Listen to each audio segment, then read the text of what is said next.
A gente está recebendo uma visita, Aninha. É o Randy Baldresca. O Randy tem um currículo muito extenso. São 1, 2, 3, 4, 5 linhas, para você ter uma ideia. Biólogo, pesquisador, professor, tem mais de 20 anos de experiência nacional e internacional atuando diretamente no controle dos animais sinantrópicos. Trocando em miúdos, ele é um biólogo especializado em pragas urbanas. Aquilo que a gente detesta. As pragas... na verdade, somos nós, né, Randy? Porque os animais estão na deles. Verdade. Mas como a gente construiu a cidade agora é nossa. É um prazer estar com todos vocês aqui. Eu tenho a missão, a função como pesquisador, professor, primeiramente agradecer a participação na Rádio Bandeirantes, a vocês todos. E a gente quer utilizar justamente a ferramenta, o veículo de vocês, para esclarecer a população que age passiva diante de um problema que é cada vez mais sério, que é o problema das pragas urbanas. E a gente começa esse bate-papo definindo o que é praga urbana. Praga urbana é todo grupo animal, seja ele inseto, anfíbio, réptil, ave ou mamífero, que em sua concentração demasiada passa a causar prejuízo social ou econômico a nós, seres humanos. Então, a gente pode identificar, por exemplo, os cupins, que existem no mundo 2.800 espécies de cupins descritas pela biologia. Apenas 250 espécies ocorrem no Brasil e apenas 5 espécies dessas 250 são consideradas pragas urbanas. São animais exóticos que foram introduzidos no país em épocas remotas e fazem um grande transtorno a partir do momento que eles causam um prejuízo financeiro.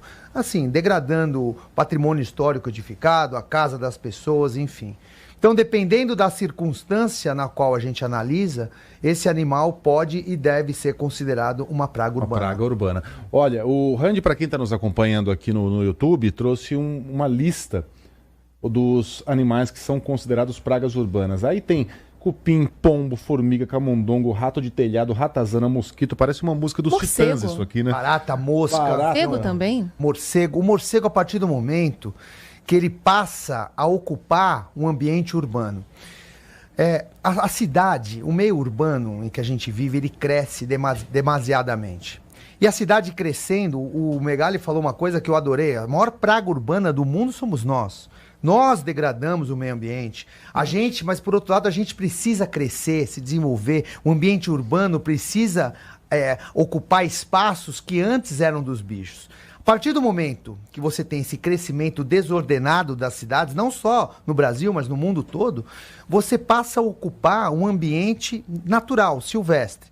E esses animais que vivem nesse ambiente passam a se aproximar das cidades, tais como, muito bem você citou, morcegos, capivaras, gambás, roedores, diversos outros animais, saruês, né, coatis, a gente tem incidência, a gente tem informação de que esses bichos vêm se aproximando também. Mas o coatizinho que passeia nos fios telefônicos lá do Rio de Janeiro são uma praga urbana também? Então se eles passam a ocupar um ambiente urbano que não é um ambiente silvestre, ele vira praga. E o pior não é isso, é que os insetos hematófagos, ou seja, aqueles insetos que se alimentam de sangue, que vivem em mutualismo, em conformidade com esses animais, passam a vir para a cidade também. Você quer ver um exemplo claro? Há 15 anos atrás, você não tinha a quantidade de Aedes aegypti que você tem hoje. O Aedes aegypti era um inseto arborícola que vivia na copa das árvores, se alimentando de sangue de macacos, por exemplo. A partir do momento que esse ambiente começa a ser degradado, começa a ser destruído, o Aedes aegypti, quando apareceu, ele precisava de uma tampinha, de uma lâmina de água de 1 metro para se reproduzir.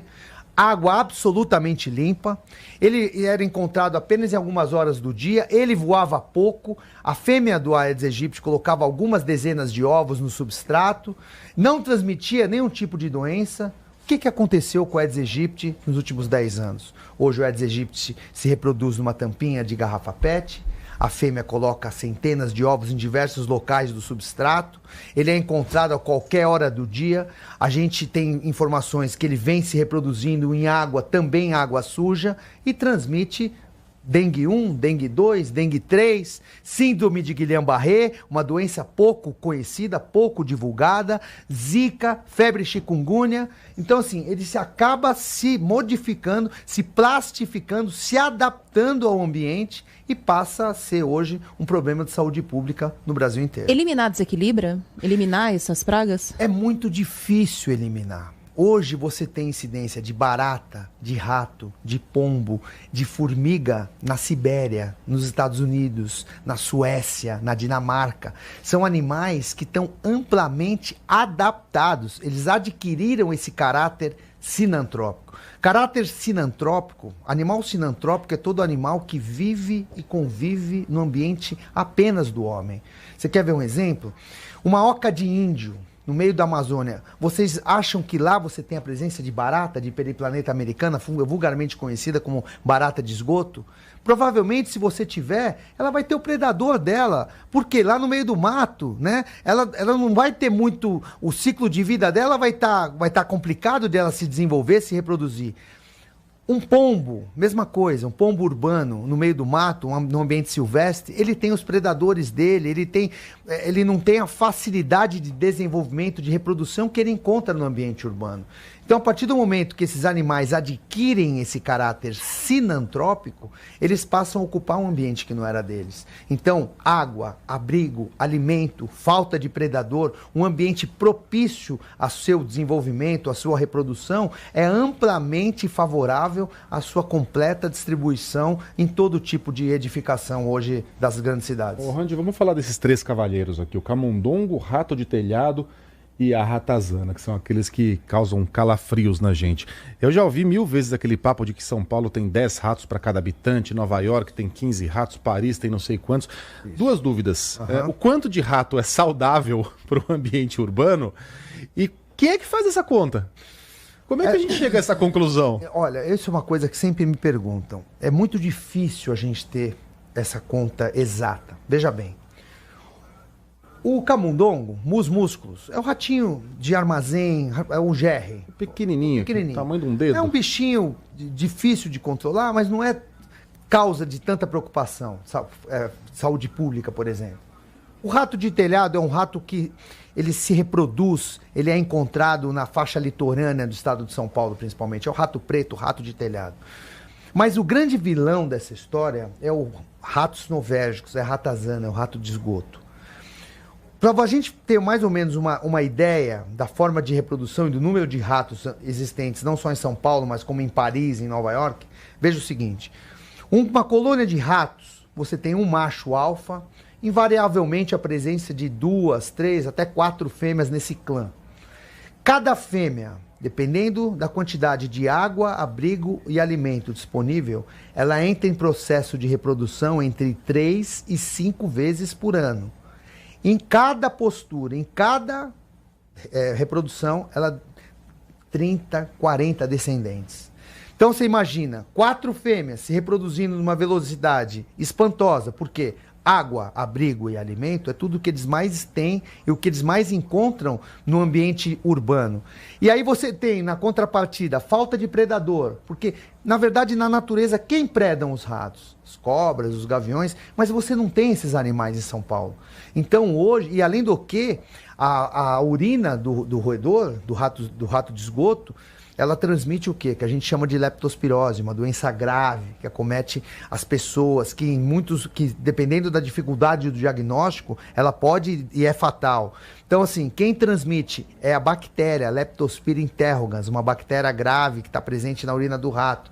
Então, agora vai chegar a época das chuvas. Então, áreas alagadas, a gente sempre eu costumo dizer, né, utilizando os veículos de comunicação, a Rádio Bandeirantes, assim, que as pessoas não devem transitar, andar, as crianças não devem brincar nessa água, porque com meia hora de exposição, essa bactéria ela pode penetrar na pele e causar leptospirose. Uhum. Da mesma forma, os animais. Então, a partir do momento que a gente identifica o animal com ictirícia, o que é ictirícia? Aquele amarelo dos olhos. Uhum. Esse animal, ele tem que ser sacrificado, porque ele se torna um verdadeiro vetor.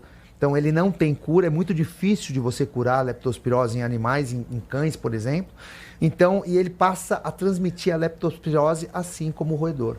Então o problema de rato, Megali, é um negócio muito sério. Eu costumo dizer que quem controla a população dos roedores são os próprios roedores, porque eles vivem totalmente escondidos, né? A gente dificilmente vê um rato cruzando a frente do nosso carro, a gente andando numa calçada, a gente também não consegue identificar. Eles ficam só no metrô. CPTM, é onde eles gostam de passar nos trilhos, assim, Mas no você meio não vê também. tantos assim. Não vê, eles são muito Alguns. espertos. Não, porque você vai para Nova York, por exemplo, você olha Eu morei 3 anos lá, eu fazia competições com a minha Eles entram com a no minha vagão esposa. também, né? É mais raro. Mas nos trilhos a gente fazia competições de quem enxergava mais ratos. Olha aí. E geralmente o placar era placar de handball. Era com assim, 7-3, não era placar de futebol, não. Não. E Paris agora sofreu um problema seríssimo, que o mesmo rato que a gente tem em Paris é o mesmo rato que a gente tem em São Paulo. Aliás, esse bicho, ele veio introduzido dos Países Baixos. É um rato europeu, que hoje é amplamente... Ele veio de lá. De Nova York também eu fiz uma matéria. O rato de Nova York veio da Escócia. Aí, ó. Ele veio em navios, aí desceu lá em Manhattan, gostou, foi ficando. Se adaptou E agora é Maluco. um bicho de Nova York.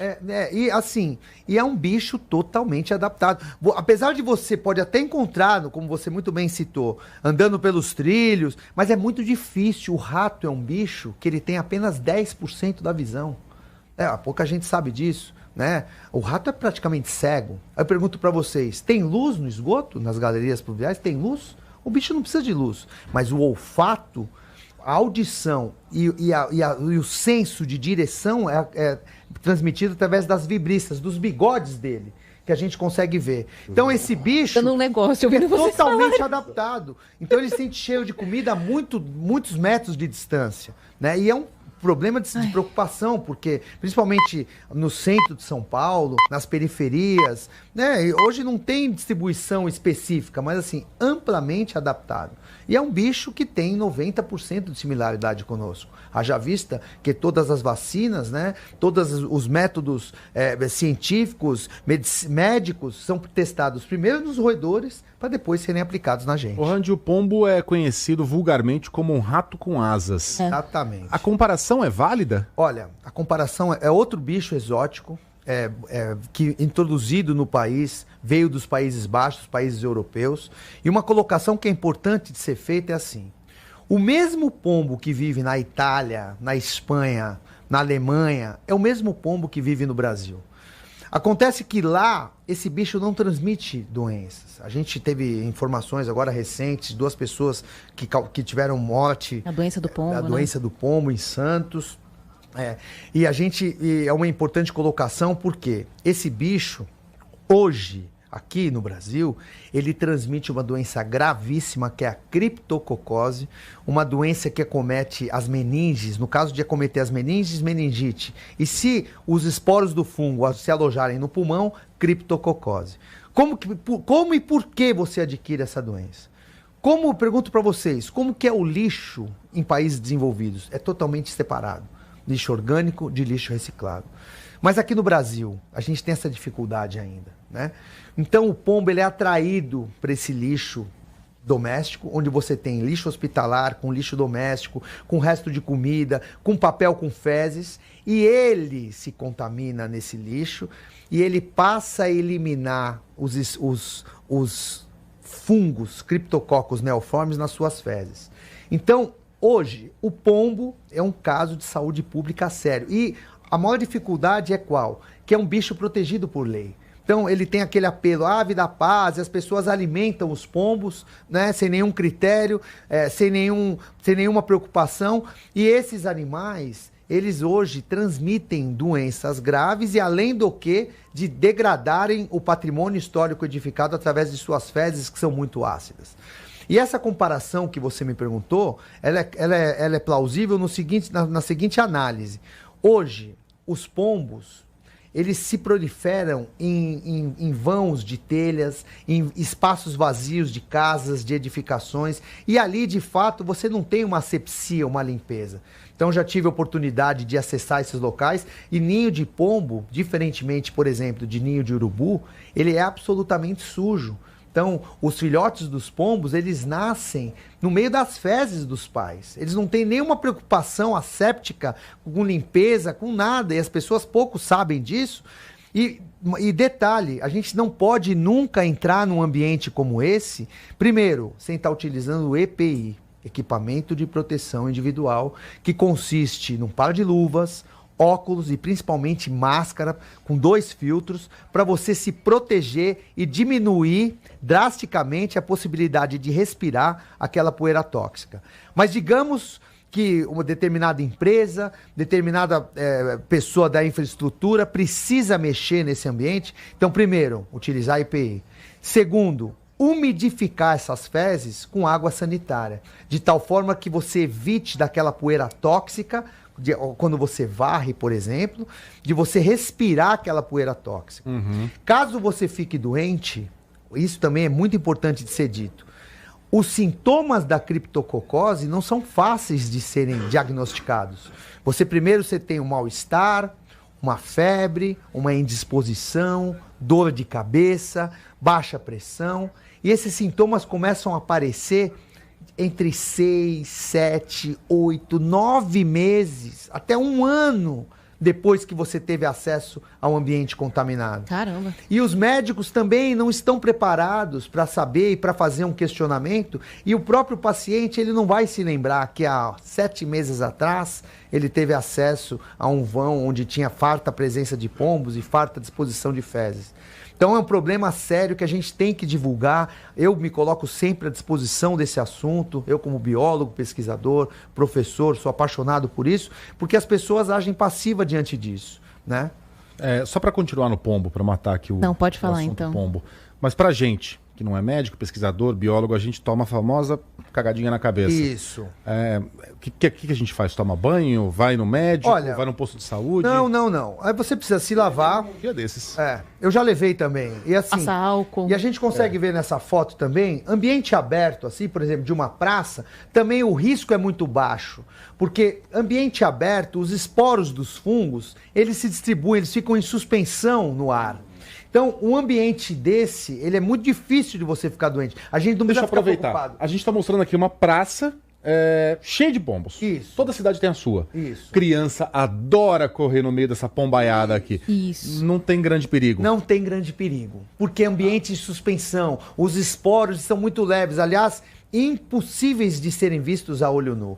Então, esses esporos, não é bom você, óbvio, andar no meio dos pombos, mas se você inadvertidamente transitar por aqui, o risco de você ficar doente é muito baixo. Agora, no ambiente fechado, onde você tem o ambiente totalmente cercado por edificação, por alvenaria, essas partículas dos esporos, as fezes dos pombos, se você varre, se você bate aquela poeira tóxica, se você respira, você pode ficar doente, e o índice, a porcentagem, a probabilidade de você adquirir qualquer tipo de enfermidade nesse sentido é muito alta. Então, por isso, utilizar sempre EPI e umidificar esse local para poder fazer qualquer tipo de ação nesse ambiente. Então, um cocôzinho aqui no ombro, desagradável. Não, mas desagradável, só limpa, óbvio que de repente cai numa roupa, numa blusa, vai manchar, alguma coisa assim, mas não tem nenhum tipo de risco nesse sentido.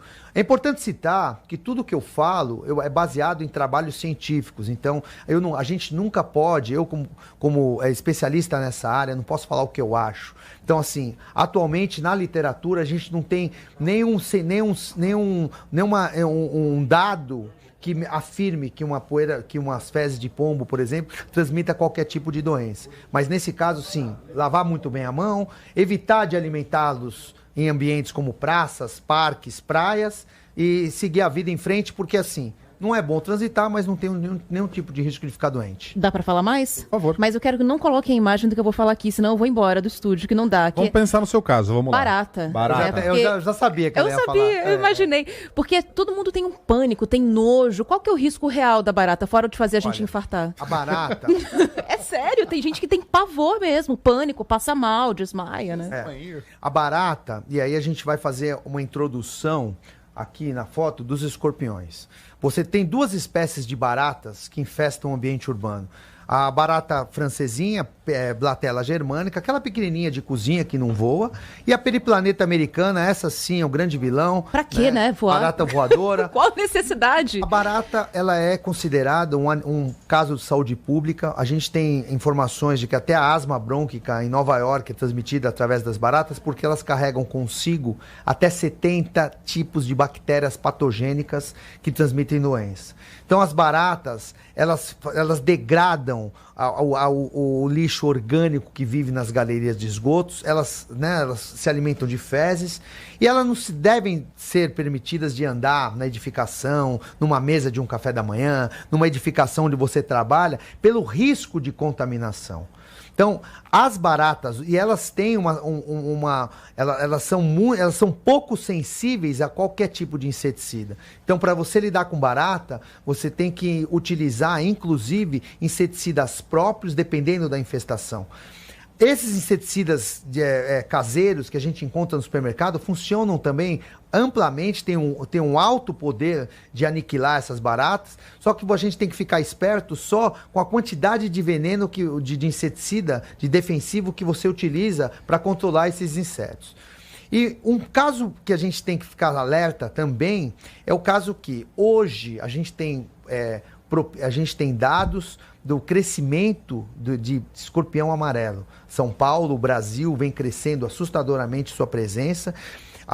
São insetos, são aracnídeos peçonhentos que dependendo do local da ferroada, da quantidade de veneno inoculado, da condição da vítima, seja uma criança de até 3 anos de idade ou uma pessoa idosa debilitada, e o último tempo de repasto do bicho, essa ferroada pode ser fatal. Na roça é lei. Antes de calçar a bota, dar aquela batidinha. Isso tem que valer para a cidade também? Não, então, ainda, Megali, na cidade, esse bicho vai crescer bastante.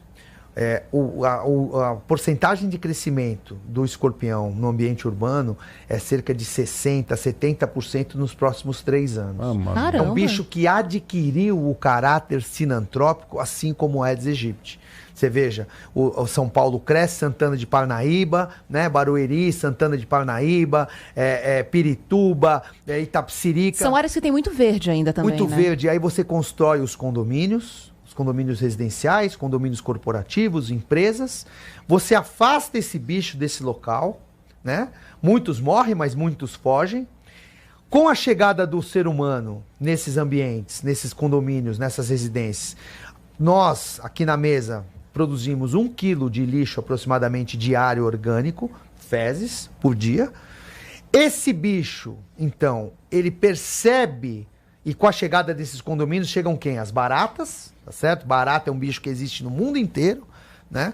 Até no Canadá, você tem 10 graus, 12 graus abaixo de zero, você tem a presença... Eu sou suspeito de falar que eu acho ela linda, né, Megali? Ela é cheia de detalhes, né? Ela é uma cor bonita. Bonita. Não, aliás... Assim, ela é mais bonita de perto que de longe.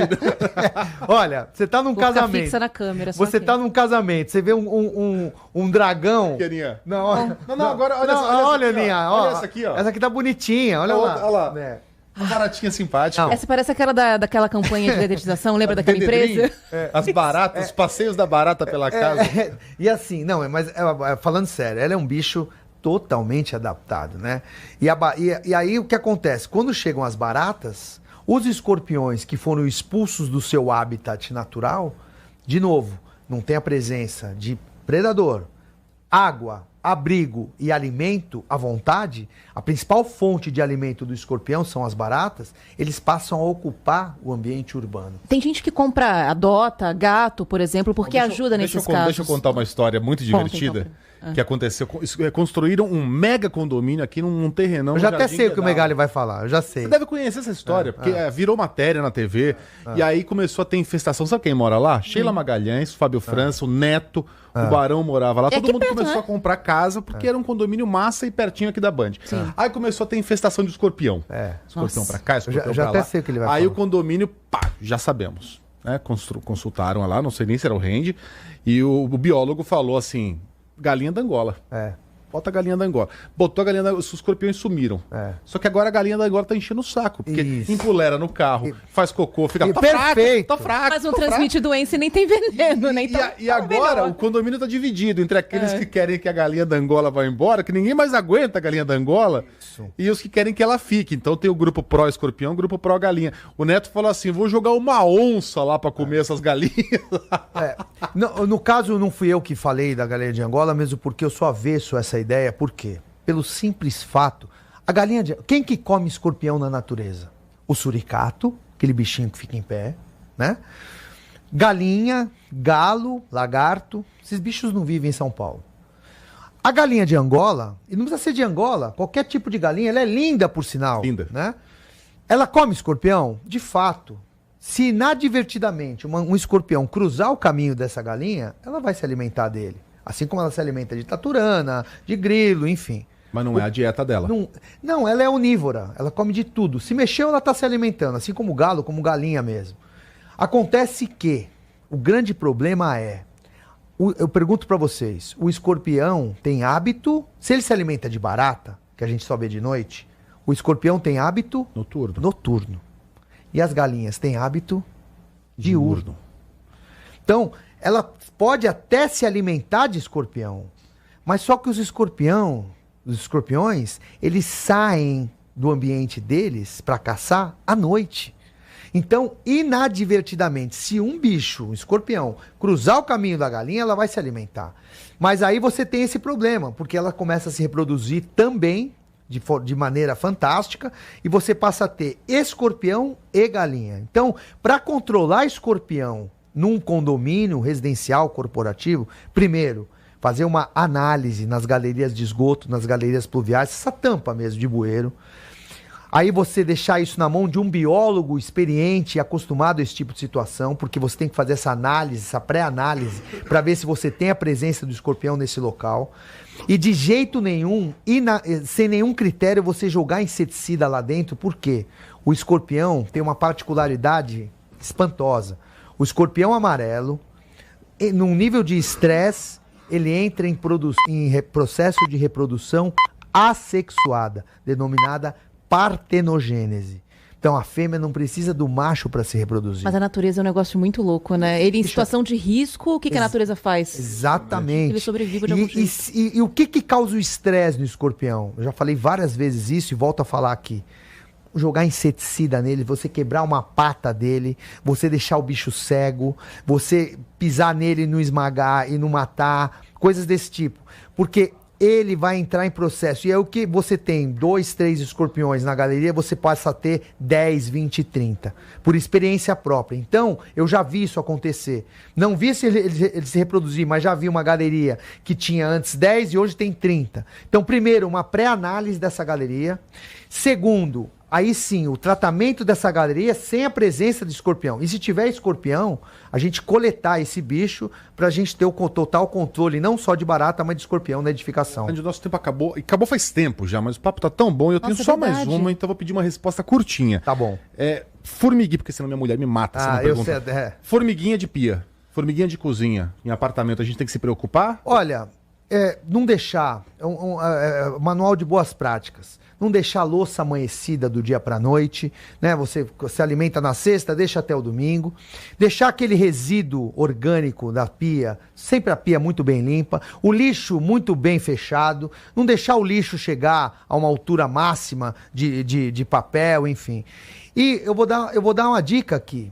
Se você tiver uma infestação inicial, você pode se adquirir um gel, né? Aquele gel que vende no supermercado em caso de pesca, colocar uma gotinha de gel a cada 30 centímetros e observar.